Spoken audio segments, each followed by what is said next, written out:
இன்றே டவுன்லோட் செய்து உங்கள் ஃபேவரட் ஷோக்களை என்ஜாய் பண்ணுங்க. ரொம்ப சாரி மேடம், அவங்க இறந்துட்டாங்க.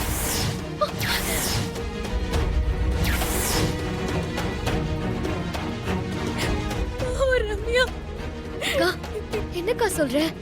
ரம்யாவை கொன்னுட்டாளா? இசை, என்ன சொல்ற? ஆமா ராகவ், என்னால ரம்யாவை காப்பாத்த முடியல. ஸ்ரீஜா அவளை கொன்னுட்டா. கடைசி நேரத்துல கூட ரம்யா உண்மையை சொல்லணும்னு சொல்லி மண்டபத்துக்கு கூட்டிட்டு வர சொன்னா. ஆனா ரம்யா உண்மையை சொல்லிடக்கூடாதுன்னு ஹாஸ்பிட்டல் வரைக்கும் துரத்திட்டு வந்த அந்த ஸ்ரீஜா அவளை கொன்னுட்டா. என்னால ரம்யாவை காப்பாத்த முடியல. சரியான கோலகாரியா இருக்கா. இந்த மாதிரி ஆளுங்களை எல்லாம் சும்மா விடக்கூடாது. போய் அவளை பத்தின உண்மை எல்லார்கிட்டயும் சொல்ல போறேன். போலீஸ்ல புடிச்சு கொடுக்கணும், இல்ல அவளை கையாலேயே கொல்ல போறேன். ஐயோ இருங்க ராகவ், ராகவ் அவசரப்படாதீங்க. அவளை கொலை பண்ணி நமக்கு ஒண்ணுமே ஆக போறதில்ல. அதுவும் இல்லாம இப்ப போய் ஸ்ரீஜா இப்படி பண்ணான்னு நாம போய் சொன்னாலும் அங்க யாருமே நம்ப போறதில்ல. இல்ல சை, நான் கண்டிப்பா சொல்லதான் போறேன். இல்லன்னா எங்க அம்மா உயிருக்கு தான் ஆபத்து. என்ன நடந்தாலும் பாத்துக்கலாம். நான் சொன்னா எங்க அம்மா கண்டிப்பா புரிஞ்சுப்பாங்க. ஐயோ இல்ல ராகவ், நேத்து நைட் நடந்த விஷயத்தால நாம என்னதான் சொன்னாலும் அத்தையும் யாரும் அதை நம்ப மாட்டாங்க. ஏன்னா சூழ்நிலை அவளுக்கு சாதகமா இருக்கு.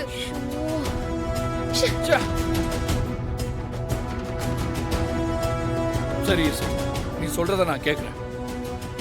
இப்போ போய் நான் ஸ்ரீஜாவை பத்தி அவளோட குணத்தை பத்தி எங்க அம்மா கிட்ட சொன்னா அம்மா அதை நம்ப மாட்டாங்க. நான் ஒத்துக்கிறேன். ஆனா இன்னும் கொஞ்ச நேரத்துல விஷாலுக்கும் ஸ்ரீஜாவுக்கும் கல்யாணம். என்ன பண்ணலாம் நீங்களே சொல்லுங்க. ரம்யாவை கூட்டிட்டு வந்து உண்மையை சொல்ல வச்சு எல்லாருக்குமே புரிய வைக்கலாம்னு நினைச்சிட்டு இருந்தேன். விஷாலும் அத்தையும் ஸ்ரீஜாவோட நோக்கத்தை புரிஞ்சுக்கிட்டு அவளை மண்டபத்தை விட்டே துரத்தி அனுப்பிடுவாங்கன்னு நினைச்சிட்டு இருந்தேன். ஆனா அதுக்குள்ள அந்த ஸ்ரீஜா எப்படியோ விஷயத்தை தெரிஞ்சுக்கிட்டு ரம்யாவை இப்படி கொலை பண்ணிட்டா.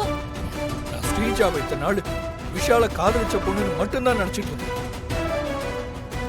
ஆனா அவ பழி வாங்குற நோக்கத்தோட சதி பண்ணி விஷாலை ஏமாத்தி கல்யாணம் பண்ணி இந்த வீட்டுக்கு மருமகளா வர்றதுக்கு பிளான் பண்ணிருக்கா. அப்படித்தானே? ஆமா ராகவ், அதுதான் அவளோட பிளான். அப்போ மருமகளா எங்க வீட்டுக்கு வந்து எங்க அம்மாவை தூக்குல தொங்க விட்டு சாகடிக்கிற திட்டத்தோட இருக்கா. இப்படிப்பட்ட ஒரு பொண்ணு இன்னும் கொஞ்ச நேரத்துல என் தம்பிக்கு பொண்டாட்டி ஆக போறா. இந்த வீட்டுக்கு மருமகளா வர போறா. அதை கேட்டுட்டு நான் அமைதியா இருக்கணுமா இசை?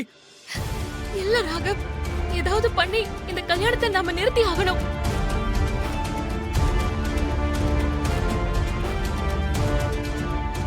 அதுக்கு ஒரே வழிதான் இருக்கு. என்ன வழி ராகவ்? என்னவா இருந்தாலும் சொல்லுங்க, நம்ம கண்டிப்பா செய்வோம். சீக்கிரம் சொல்லுங்க. நீங்க தான் மனப்பொண்ணு.